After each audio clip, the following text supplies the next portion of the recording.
ప్రియులారా, బాగున్నారా? ప్రభువైన యేసుక్రీస్తు నామములో మీకు శుభములు తెలియచేస్తూ ఉన్నాం. ఈరోజు హెబ్రోన్ క్యాలెండర్లోని వాక్య భాగాన్ని మనం ధ్యానం చేసుకుందాం. కీర్తన గ్రంథము 145 అధ్యాయము, కీర్తన 145 17వ వచనము నేను చదువుతాను, జాగ్రత్తగా గమనించండి. యెహోవా తన మార్గములన్నిటిలో నీతి గలవాడు, తన క్రియలన్నిటిలో కృపచూపువాడు. ప్రియులారా, ఈ వాక్య భాగము దావీదు చేత రాయబడుతూ వచ్చింది. ఈ కీర్తన దావీదు రాస్తూ వచ్చాడు. దీనిని స్తుతి కీర్తన అని రాయబడుతూ వచ్చింది. ప్రియులారా, ఈ అధ్యాయం అంతా కూడా, ఈ కీర్తన అంతా కూడా దేవునిని స్తుతించటానికి, దేవునిని ఆరాధించటానికి మరి ఎన్నో విషయాలు ఇక్కడ రాయబడుతూ వచ్చినాయి. అంతేకాదు, వాటన్నిటిని బట్టి మనం ప్రభువును ఆరాధించగలుగుతాం. ఇక్కడ మరి దేవుని యొక్క కీర్తి, దేవుని యొక్క ఘనత, ఆయన యొక్క గొప్ప కార్యాలు, ఇదంతా కూడా 1వ వచనం నుండి 7వ వచనం వరకు చెప్పబడుతోంది. అనగా ఆయన యొక్క పరాక్రమ క్రియలు కానీ, ఆయన మహాత్యము కానీ, ఆయన ప్రభావము కానీ, ఆయన భీకర కార్యాలు కానీ, వీటన్నిటిని గురించి కూడా భక్తుడు ఇక్కడ రాస్తూ వచ్చాడు.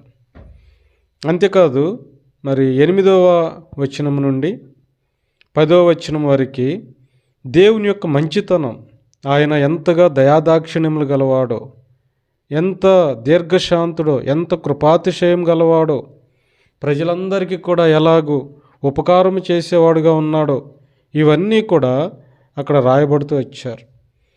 ఆ తర్వాత 11వ వచనం నుండి 13వ వచనం వరకు దేవుని యొక్క రాజ్యం ఎంత మహోన్నతమైనదో. ప్రియులారా, మరి ఆ రాజ్య ప్రభావమును గురించి తన భక్తులు ఎలా మాట్లాడుతూ ఉన్నారో, ఇవన్నీ కూడా అక్కడ రాయబడుతూ వచ్చింది. అంతేకాదు, 14వ వచనం నుండి 16వ వచనం వరకు కూడా దేవుడు తన ప్రజల పట్ల ఎలాంటి ముందు జాగ్రత్త కలిగి ఉన్నాడు, తన ప్రజల విషయంలో ఏ విధంగా మేలు చేస్తూ ఆయన తన ప్రజలను కాపాడుతూ ఉన్నాడో ఇక్కడ రాయబడుతూ వచ్చింది. ఏమిటంటే, పడిపోవారిని అందరినీ కూడా ఉద్ధరిస్తాడని, మరి కృంగిపోయిన వారిని పైకి లేవనెత్తుతాడని, తనకున్నటువంటి శ్రమను బట్టి, కష్టమును బట్టి, తను మరి ఇబ్బందులను బట్టి కృంగిపోయి నిరాశ నిస్పృహలో ఉన్నప్పుడు దేవుడు వారిని ఏ విధంగా పైకి లేవనెత్తేవాడుగా ఉంటున్నాడో. అంతేకాదు, సర్వజీవులకు కూడా దేవుడు తన యొక్క ఆహారాన్ని తన ప్రజలకు ఎలాగో అందిస్తూ ఉన్నాడో, మనుషులకు కావచ్చు, మరి సర్వజీవులు అందరికీ కూడా దేవుడు తన గుప్పిలను విప్పి ప్రతి జీవి యొక్క కోరికను ఆయన తీరుస్తూ ఉన్నాడు. అంతేకాదు ప్రియులారా, మరి 17వ వచనం నుండి 21వ వచనం వరకు దేవుడు న్యాయవంతుడు, ఆయన నీతి గలవాడు, ఆయన కృప చూపించేవాడు అనే దాని గురించి, తన యొక్క కృప ప్రజల పట్ల ఎలాగ చూపిస్తూ ఉన్నాడో అనే విషయాల గురించి ఇక్కడ మిగిలిన వచనాలు రాయబడుతూ వచ్చినాయి. కాబట్టి ప్రియులారా, ఈ అధ్యాయం అంతా కూడా దేవునిని ఆరాధించేటువంటి అధ్యాయం, అనగా దేవునిని స్తుతించి ఘనపరిచేటువంటి అధ్యాయం. కాబట్టి దేవుని యొక్క గొప్పతనాన్ని, దేవుని యొక్క మంచితనాన్ని మనము ఎరిగిన వారమైనట్లయితే మనము కూడా ప్రభువుని మరి భక్తుని వలె మనం కూడా ఆరాధించగలుగుతాం, మనం కూడా ప్రభువుని స్తుతించగలుగుతాం. చూసారా ప్రియులారా? కాబట్టి ఇక్కడ మనం చదువుకున్నటువంటి వాక్య భాగంలో 2 విషయాలు అక్కడ భక్తుడు తెలియచేస్తూ ఉన్నాడు. ఒకటి, నీతిమంతుడు, ఆయన నీతి కలిగిన వాడు. రెండవది, ఆయన కృప చూపించేవాడు అని ఇక్కడ రాయబడుతూ ఉంది. కాబట్టి ప్రియులారా, దేవుడు నీతిమంతుడు. ఆయన ఎంత నీతిమంతుడు అంటే, ఎంతగా నీతిని కలిగి ఉన్నాడో ప్రియులారా, ఈ లోకంలో ఏ మానవుడు కూడా దేవుని యొక్క నీతిని అందుకోలేడు. ఎందుకంటే ఆయనంత నీతిమంతుడు, ఆయనంత కృపగలిగినటువంటి వాడు ప్రియులారా. అందుకనే యేసుక్రీస్తు ప్రభువారు కూడా ఈ లోకానికి దిగివచ్చి ఇటువంటి నీతి లేనటువంటి, ఇటువంటి దుర్నీతిలో ఉన్నటువంటి మనుషులను రక్షించుట కొరకు ఈ లోకానికి దిగివచ్చాడు. అంతేకాదు ప్రియులారా, ఆయన ఈ లోకానికి దిగిరావటమే కాదు, ఆయన యందు యేసుక్రీస్తునందు విశ్వాసం ఉంచడం ద్వారా, మరి ఆయన యొక్క రక్తములో కడగబడుట ద్వారా ప్రజలను నీతిమంతులుగా తీరుస్తూ వచ్చినాడు. ఒకప్పుడు నీవు నేను కూడా ఇటువంటి నీతి లేనటువంటి దుర్నీతి పరులముగా ఈ లోకములో మనం జీవిస్తూ ఉన్నాం.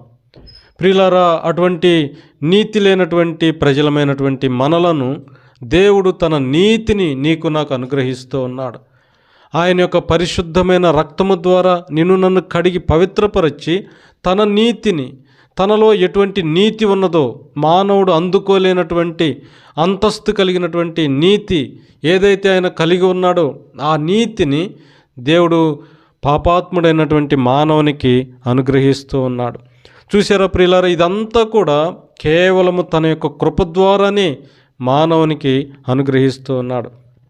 మనందరికీ తెలిసిన భాగము క్రొత్త నిబంధనలో సమరయ స్త్రీ ఉంది. ప్రియులారా, మనందరికీ తెలుసు, ఆమె సుఖారు అనేటువంటి గ్రామంలో ఆమె నివాసము చేసేది.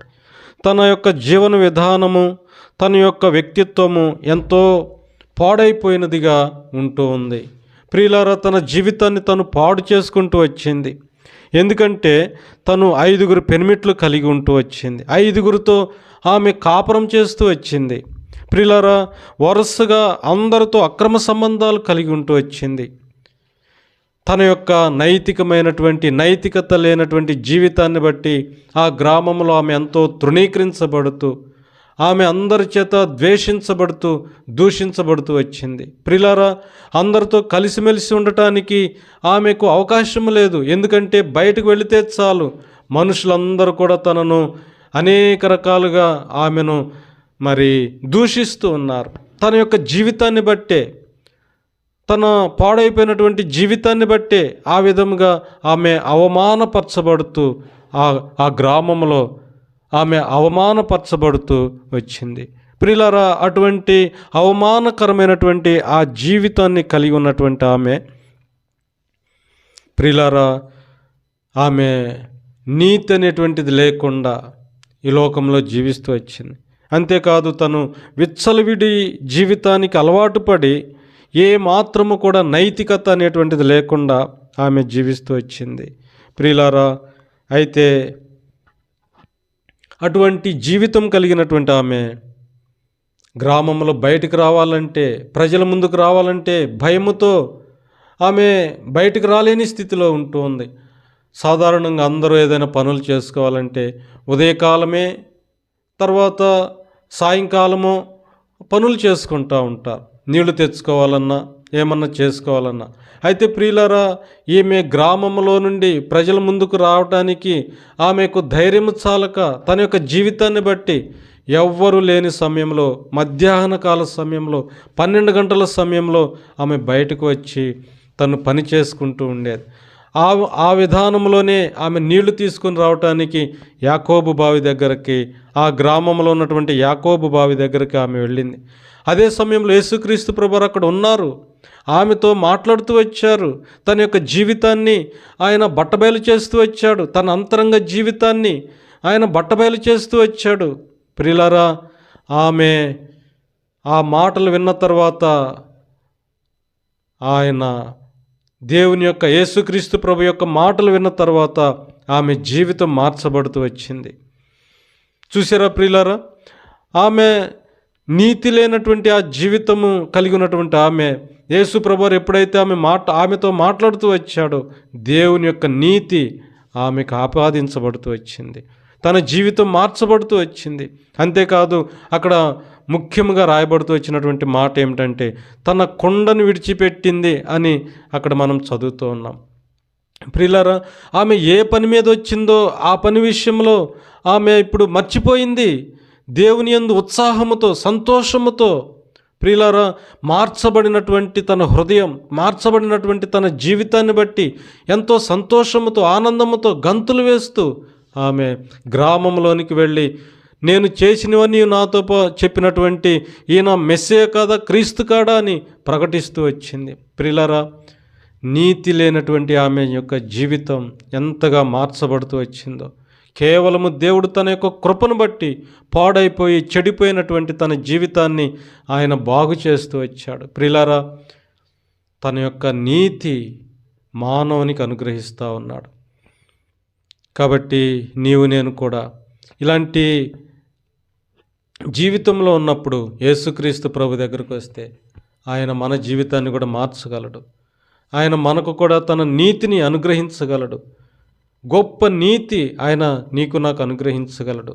ప్రియులారా, కాబట్టి దేవుని యొద్దకు వచ్చినట్లయితే నీ జీవితాన్ని కూడా ఆయన మార్చగలుగుతాడు. అప్పుడు నీవు కూడా ప్రభువును స్తుతించగలవు. ఆయన యొక్క నీతిని బట్టి, ఆయన యొక్క కృపను బట్టి ప్రభువును ఆరాధించగలుగుతావు. ఆ విధంగా ప్రభు మనం సిద్ధపరచునుగాక. ప్రార్థన చేసుకుందాం. ప్రియమైన తండ్రి, మీ వందనములు, స్తోత్రాలు నాయన. అయ్యా, మీరు నీతి కలిగిన వాడువని, తర్వాత కృప కలిగిన దేవుడు అని మీ వాక్యం సెలవిస్తూ వచ్చింది. అవును ప్రభువా, మీరు నాయన నీతి కలిగిన దేవుడు అయ్యా. యేసయ్యా, ఆ నీతే పాపాత్ముడైనటువంటి మానవునికి ఇవ్వాలని ఈ లోకానికి మీరు దిగివచ్చారు. యేసు ప్రభువా, మీకు స్తోత్రాలు నాయన. కేవలం మీ కృప ద్వారా మానవునికి నీతిని అనుగ్రహించాలని మీరు ఇష్టపడ్డారు. ఒకప్పుడు నేను కూడా నీతి లేనటువంటి జీవితం కలిగినటువంటి నాకు దేవుని యొక్క నీతి, పరలోక సంబంధమైన మీ నీతి నాకు అనుగ్రహించారు. యేసయ్యా, మీకు స్తోత్రాలయ్యా. కేవలం మీ కృప ద్వారానే నాకు ఇచ్చారు. అందుకే మిమ్మల్ని స్తుతిస్తున్నా, ఆరాధిస్తున్నా. ప్రభువా నాయన, మరి ఎవరికైతే ఇటువంటి రక్షణ లేదో నాయన, ఇంకా నీతి లేకుండా ఈ లోకంలో జీవిస్తూ ఉన్నారో వారికి కూడా అటువంటి గొప్ప రక్షణ మీరు అనుగ్రహించండి. మీ నీతిని వారికి అనుగ్రహించండి ప్రభువా, సహాయం చేయండి. మరి ప్రార్థన అంశాలు ఉన్నాయి ప్రభువా. విజయభాస్కర్ సహోదరుడు నాయన జ్ఞాపకం చేసుకోండి. మరి దేవునిలో కుటుంబం అంతా బలపడాలని ప్రార్థన చేస్తున్నాం. పావని సహోదరి దేవా, తన స్టడీస్లో మీరు తోడుగా ఉండండి. తన తండ్రి గారికి జాబ్ అనుగ్రహించండి ప్రభా. తన తమ్ముడు తను కూడా చక్కగా చదువుకోవటానికి కావలసిన జ్ఞానం ఇవ్వండి తండ్రి, సహాయం చేయండి ప్రభా. నాయన కృప చూపించు, దయ చూపించండి. శాంతకుమారి తన కుమారుడు నాయన సహోదరి కుమారుడు పాల్ రక్షణ కొరకు ప్రార్థన చేస్తున్నాం ప్రభా, సహాయం చేయండి. సైమన్ పీటర్ సహోదరుడు ప్రభా కార్పెంట్ వర్క్ చేస్తూ ఉన్నాడు. ఆ పనిని మీరు దీవించండి, ఆశీర్వదించండి ప్రభా. మరి బ్యాక్ పెయిన్తో బాధపడుతున్నాడయ్యా, మీరే సంపూర్ణంగా స్వస్థపరచండి. ఆర్థిక సమస్యలన్నిటిని మీరే తీర్చండి. శారా సహోదరి కొరకు ప్రార్థన చేస్తున్నాం. కుటుంబ సమస్యలన్నిటినీ ప్రభా మీరే నాయన పరిష్కరించండి. మంచి భవిష్యత్తును దయచేయండి. తల్లిదండ్రులకు మంచి ఆరోగ్యం దయచేయండి. వ్యాపారాన్ని ఆశీర్వదించండి దేవా, కృప చూపించు నాయన. అలాగే ప్రభా శాంసన్ నాయన బిడ్డను జ్ఞాపకం చేసుకోండి. సంపూర్ణమైన ఆరోగ్యం దయచేయండి ప్రభా. దేవా కృప చూపించు నాయన, దయ చూపించండి. బాప్తిస్మంలో సాక్ష్యం ఇవ్వడానికి మంచి భవిష్యత్తును కూడా మీరు అనుగ్రహించండి. అలాగే ప్రభా మరి మాధురి సహోదరి ఇంటి పని జరుగుతుంది ప్రభా. మరి గవర్నమెంట్ నుంచి రావాల్సినటువంటి డబ్బులు రావాలా, అవన్నీ తనకు రావడానికి సహాయం చేయండి. అలాగే తండ్రి మరి నీట్ నాయన లాంగ్ టర్మ్ తీసుకున్నటువంటి బిడ్డ నాయన జ్ఞాపకం చేసుకొని చక్కగా చదివి మంచి ర్యాంకు నాయన తను కొట్టగలిగినట్లుగా సహాయం చేయండి. అలాగే శోభ నాయన బిడ్డను జ్ఞాపకం చేసుకోండి.